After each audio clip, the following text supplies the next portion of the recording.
You're listening to The Big Picture with Edwin Eisendrath on WCPT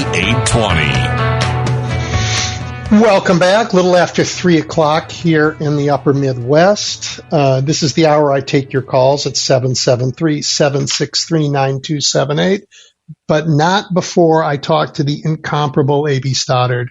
She's a longtime journalist, associate editor, and columnist at Real Clear Politics. And A.B., welcome back. Thanks for having me. Look, you're one of my favorite guests, and I have been so eager to talk with you again before the polls close. But the burden of this election cycle on those of us who've been paying close attention is really almost too much. I had Senator Whitehouse on earlier, and he went through the indictment that is his new book on the damage of dark money in our politics. And I tell myself, and I tell all our listeners, vote because it's so important. And I say that with certainty that it is still legitimate to vote. How do you acknowledge the structural problems in the democracy and its legitimacy at the same time? How do you convince people, with all the noise we've heard, that their votes still matter? Yeah, I do think that there is this radicalized portion of the electorate who believes Donald Trump's big lie, and the big lie is really threatening this country in so many ways, and it's obviously becoming violent. But I think that other people still believe that elections today are verifiable, that they are transparent and they're accountable. We are heading into a new space, as you and I have talked about before, where we are not entirely sure what this radicalized coalition is going to do in response to the 2022 elections and the 2024 elections. So we're heading into kind of a no man's land where we know that the systems in place are protected and updated, and the people are working really hard to retain the officials and the volunteers that support it and hold it up. When many of them after 2020 have been, leaving in droves. But we don't know if election deniers who are going to win, and several of them will, we don't know what they're going to do in 2 years. And we don't know if in a few weeks those who lose will refuse to concede their losses. So I'm confident in our system, and I try to tell people that they should be confident in our system, but I don't know how, the radical actors are going to behave. Well, I expect, look, I don't want to play pollster in this week, but so I'm going to skip ahead and talk with you about what happens after. And let's pretend it's the extremes. If one party's losses are bigger than expected, if Democrats get their clocks cleaned, I think folks are already lined up to blame the progressive wing, even though most Democrats running across the country aren't in that wing. I see that. On the other hand, if the GOP loses badly, unexpectedly, I think the popular history of delusions is they take a long time to dissipate. So I expect the Republican response to losing would be to double down on saying the election was crooked, rather than to, walk back to the center. What do you think? So I'm predicting either a purple wave or a red wave, but not a blue wave. A purple wave means that Democrats are extremely energized and come out and they mitigate their losses, and then we get mixed results. In that scenario, if the Democrats were to let's say, hold on to the Senate and or the House, I think that Mitch McConnell and people like him would be very sober about the issue of abortion. I think that he would not say the issue that the election was stolen. I think that he would say we have to re-examine these trigger laws and how extreme they are, and what this country is ready for and willing to unite around in terms of some kind of sane answer to this issue now that Roe has been eliminated. I think he knows it's a huge political liability, and I think he would be very I think that people like him would be very upfront about that as a liability for them. I do not think that people will rush to the polls to vote for Democrats in this election because they think inflation is fine. It would clearly be because of abortion, and it would clearly be because they feared a radicalized GOP and the revelations from the January 6th hearings. And I think that Mitch McConnell is likely to respond to that in a rational way and say Trump remains a huge problem for us, radicalized Republicans who vacuum in conspiracy theories every day, and those that flirt with them are a huge problem for us. Normal voters can't tolerate this extremism. That's what I think the postmortem would be from Republicans if Democrats hold on very well in this environment. That's so interesting. Not Trump, obviously. Not Trump. Right. I think people who want to win again. Paul Ryan, his new line is that we've never lost so much so fast as we have with Donald Trump. So that's what I think will happen among sort of what's left of the establishment of the R's. But most certainly that, the radicalized, the Marjorie Taylor Greens, they'll all say the elections were rigged if the Democrats hold on. Yeah, well, what you're predicting is something I've waited to see, which is some adult Republicans fighting back against the madness of their base and their bomb throwers. Mitch McConnell wrote a very decent response to the horror that happened to Nancy Pelosi's husband last night. But most of the party, you know what? I mean, they're saying things from tepid to downright hostile. So I actually saw tweets yesterday from Chuck Grassley, Ted Cruz, Matt Gaetz, and then Steve Scalise, Kevin McCarthy. McConnell's was very good. Ben Sass's was very good. Yep. I almost feel the word disgusted was used several times. I almost feel like they had like a template that they were following because the response was pretty. I was surprised that I didn't see Josh Hawley step out there, but the point is enough of them did. Rick Scott, that I thought it was kind of interesting. What I do not see, and it's very concerning to me, is any kind of comment from them on calling for calm and peace on Election Day, on November 8th, when we know that our government is preparing for increasing threats, serious potential for altercations and potentially violence, and that people who are working the polls are scared. So if they don't want to tie this attack, and basically the attempted assassination of the Speaker of the House and the subsequent attack, and injury to her husband, if they don't want to tie that to violence on Election Day, that's a mistake in my eyes. But this is their opportunity to say to a radicalized base who's running around threatening election officials with these lies, look, we're going to have a calm election, and we don't want anyone to get hurt in 10 days. And what I don't see is them making that leap. And I think that's a problem for us, because I think people's tensions are high, and I'm really nervous about Election Day. I am too, and I just was on literally right before you were on, I was talking to a reporter in Arizona who reminded me that it takes them about 10 days to count their ballots because of the way they do it. Yeah. If it's close. Yeah. And he says, we're terrified that, if it's close and we're counting ballots for 10 days, that there's no facility secure enough on the planet for what could happen.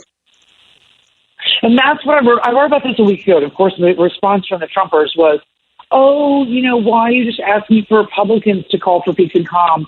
And, Antifa and all that crap they always talk about, and how, Donald Trump called for peace on January 6th. I mean, this isn't a rational conversation. In the piece, I talked about how we all know if Republicans don't stand up between now and November 8th, we have the scenario you just described. I'm sorry. I'm stunned for 1 second. I'm stunned. Yeah. Did you just say to me, I think you said, somebody says Donald Trump called for peace on January 6th?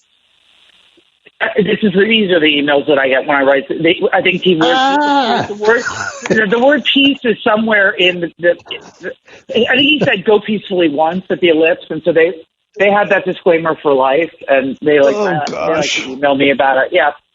So in this scenario I described, I literally wrote this a week ago before the Paul Pelosi attack, and I described, there will be close races that are not called. And we can count on Donald Trump to go on Truth Social and say, see, it's been rigged. Stop the count. Stop the steal. Stop the crap, whatever he's going to say, right? Yeah. Are the Republican officials going to wait till then to say we need to lower the temperature? Or are they going to do it before the 8th? Or are they going to be quiet then? I mean, right, how cowardly are they going to be? Because we have some history on that. Right. The scenario you described is terrifying.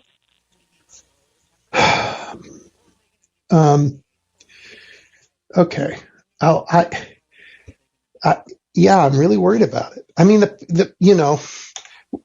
the Democratic side, I think it was interesting. I don't think they peaked too early. I think it's a turnout election. I think it's more competitive than any of us thought it would be 6 months ago, but very, very hard, right? Very, very hard. And it always was going to be. But there are elections that sort of surprise me. I mean, Wisconsin is very close, and Ron Johnson may be the worst senator of the bunch. It's surprisingly close. I think it's going to be turnout, and I think the Dems are organized on the ground really well in the state. I thought Michigan was going to be tougher. It's not for Democrats, in part because they're organized really well in the state. The ground game is good. So just the nuts and bolts of the GOTV campaign, the organizing that's gone on at these state levels, that's not always transparent until Election Day, between cycles. So I think there's some surprises both ways that we just won't know about. Yeah, it is. So I've been calling it the Black Swan election because I think there are X factors within the X factors. And it's just, there's so many things that could surprise. Number one, I think people are going to split their tickets. So you already have, we can see in the polling in Ohio, a bunch of Mike DeWine, Tim Ryan voters. Why do we know that? Because Mike DeWine has a huge buffer over his Democratic opponent, Nan Whaley, but then Tim Ryan and Vance are neck and neck because Vance is a terrible candidate. So some Republicans are not comfortable with him, and they believe that Tim Ryan, who's run an impeccable campaign, is the real authentic deal. So you'll see that in Georgia too, same split. Right, and we're going to see it in Arizona. We're going to see it in Pennsylvania. Just a lot. I mean, people are going to vote for Oz and Shapiro in Pennsylvania. I don't think enough of them. I think Fetterman's going to win, but I think we're going to see ticket splitting everywhere. It's interesting that what you're describing about the ground game and the get out the vote, because the Republicans' operation was far superior in 2020. The Democrats really went dark in COVID. The DNC was pretty lame compared to the RNC, so maybe they've learned their lesson. And it's true that I think Mandela Barnes is a weak candidate. I think Ron Johnson's also a disaster, but whatever, it's close. North Carolina, no one pays any attention. One of the tightest Senate races in the country. I think that we could have upsets in either direction. Joe O.J. wins in Colorado, beats the incumbent Michael Bennet. Everyone's stunned. I think we could also have, like I said, Tim Ryan beating Vance. Something there could be crazy. Iowa is weird this year. Yeah. I do understand. I mean, I do. I also think that in terms of the silent vote, some Democratic strategists are holding out hope that in these special elections that we've had 4 or 5 of, that to replace members, that Democrats have overperformed their pre-election polling. So we're all worried about polling, right?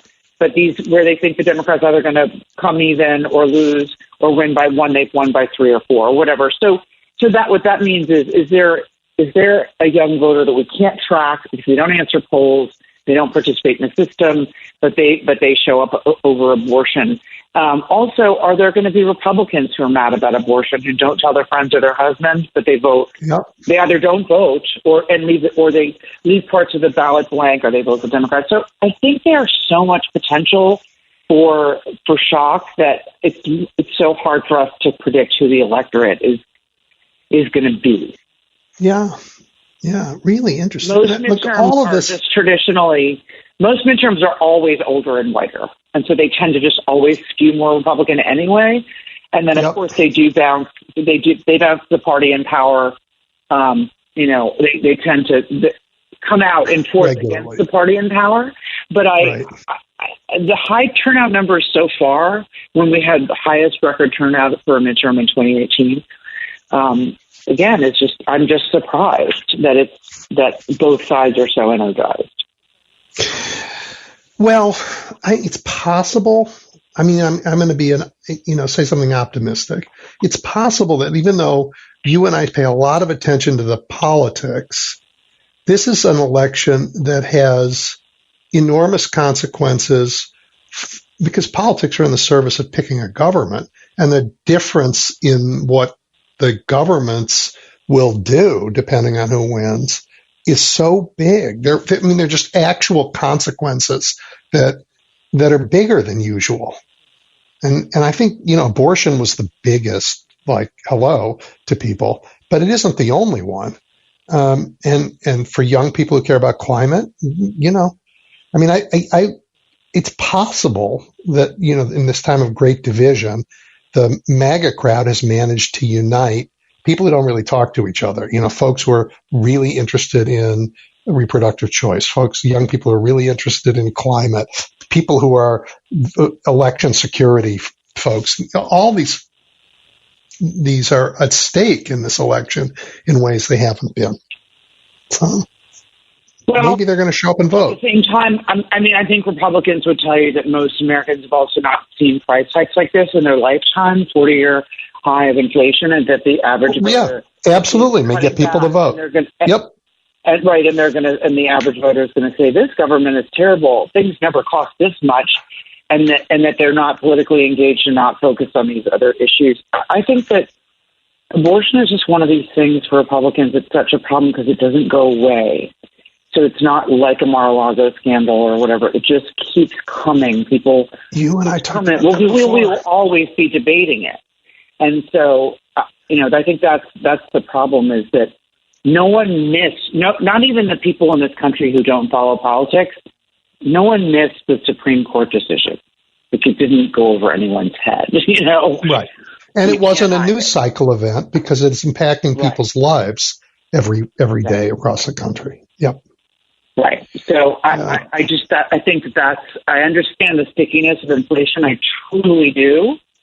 I can see young people voting on inflation, just curious that they're in a far different place than they were 18 months ago with their finances. But there are these other mitigating factors, and they're profound. Wow. So it is going to be interesting. I'm not telling you that Republicans are going to be, come out en masse and dump Trump or anything if they have a bad night. But I do think that they're aware of the abortion problem. They definitely are. And then I think they are aware that if Blake Master, if even two of those candidates don't win, let alone three of Trump's Senate candidates, that'll be a problem. I mean, Mitch McConnell will. That'll be a public debate in the Republican Party. There's no. Yes, Mitch McConnell will have plenty to say about that. Absolutely right. Yeah. If doesn't take back the Senate, he will have a lot to say about it. Yeah. Look, I want to. This has been for people who watch politics. This has been a fascinating election cycle, but also it's had burdens that other cycles haven't. It's been, at least speaking for myself, it's been emotionally harder to pay attention to the politics here because everything matters. So the stakes are so high, and because the outlandish behavior is bigger, and because of the actual threats of violence that are out there. Is that just, me in Chicago, or is that something that people who are in Washington also feel? No, there is just a real incredible sense of burnout that and just kind of strain that has been building since the last election, because we had a moment where we thought that we were just going to have some calm, and then January 6th happened 2 months after Biden was elected. And we have been in a spiral of BS that has only grown and is now a real threat to the country. And so it's really hard to cover this stuff when you know so much of the country tunes it out and you know how consequential and frightening it is. And you know that we know if we're going to have a free and fair 2024 election. So I feel the way you do, and a lot of people around me do, that this is just a point where it's really hard. I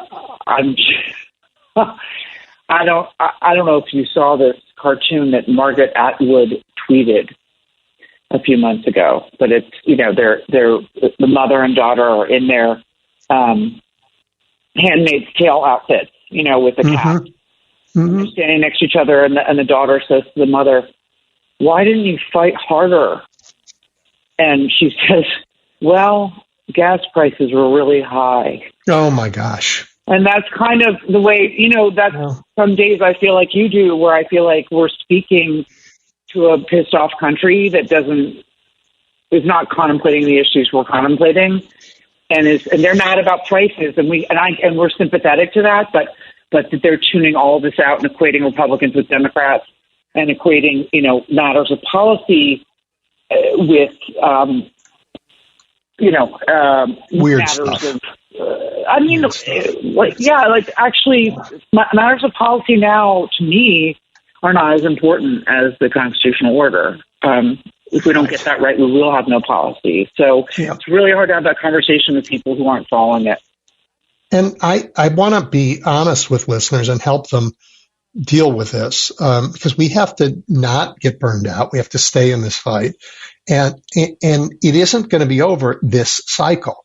I mean, even if, the Democrats win the lottery and retain the House and the Senate, it's not going to be over this cycle. We're going to have to get through the next presidential election before we begin to be able to put this in the rearview mirror. And that means it's a long haul.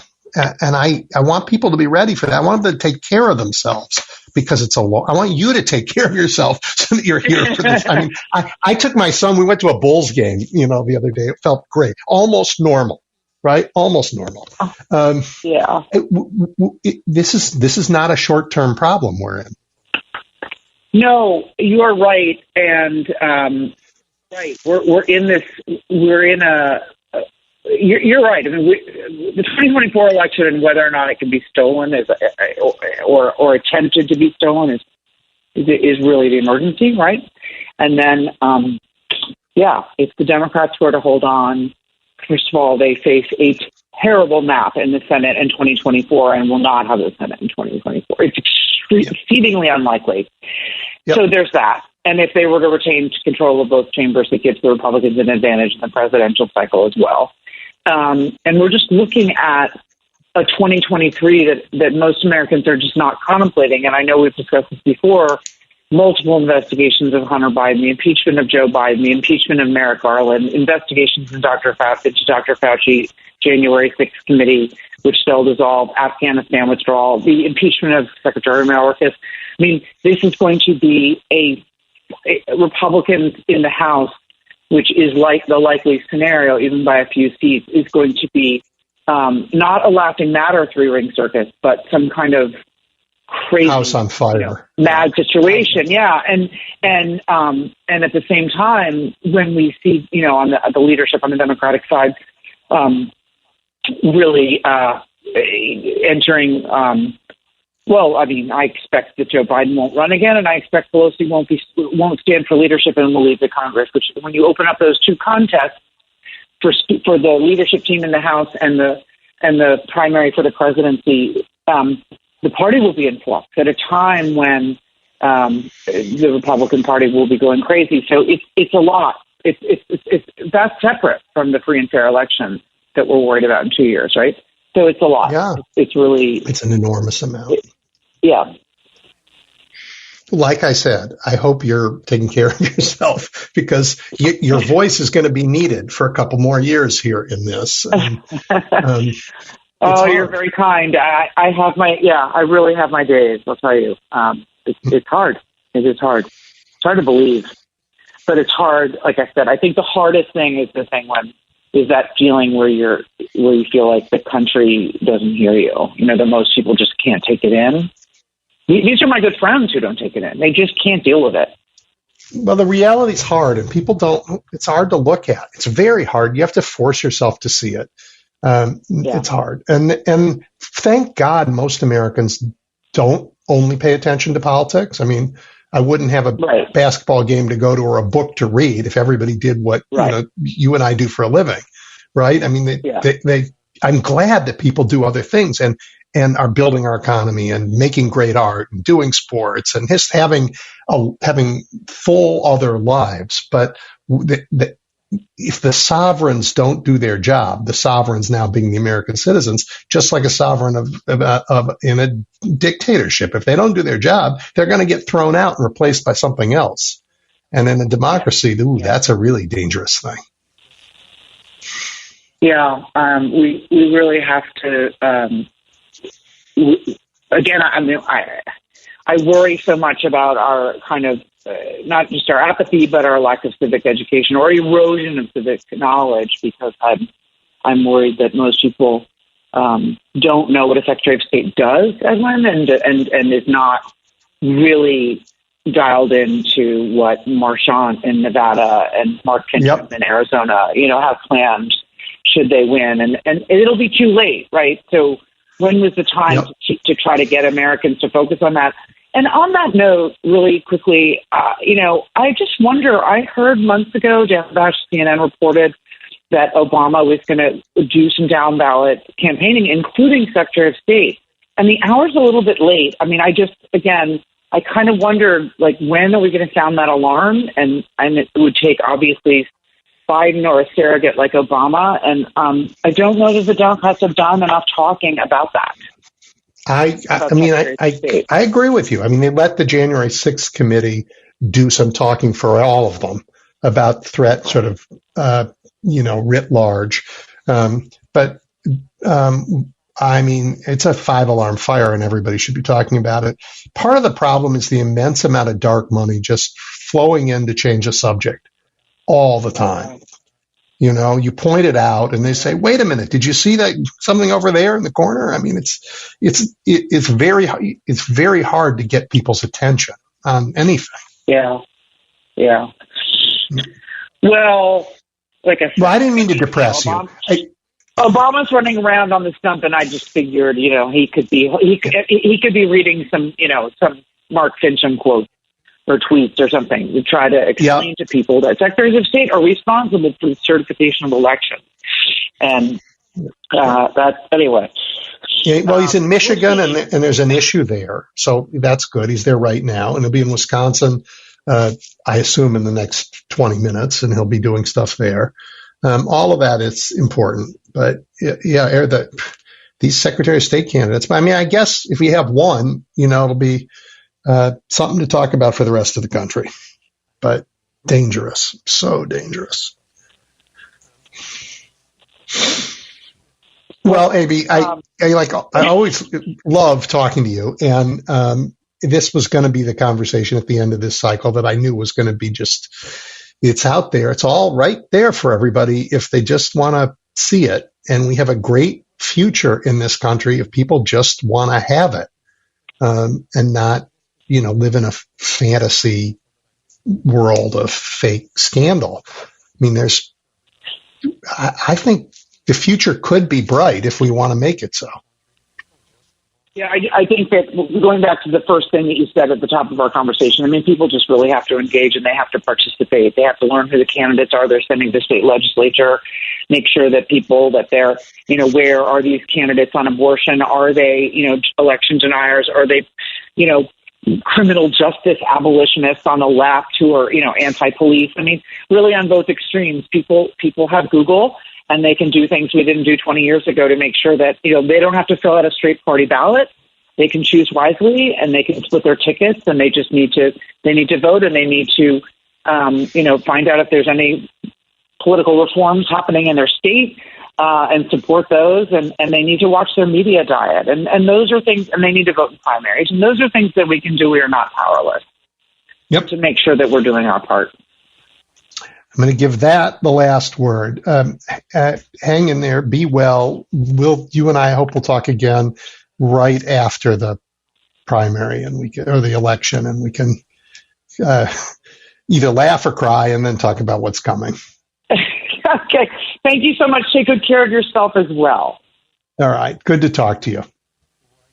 Thank you.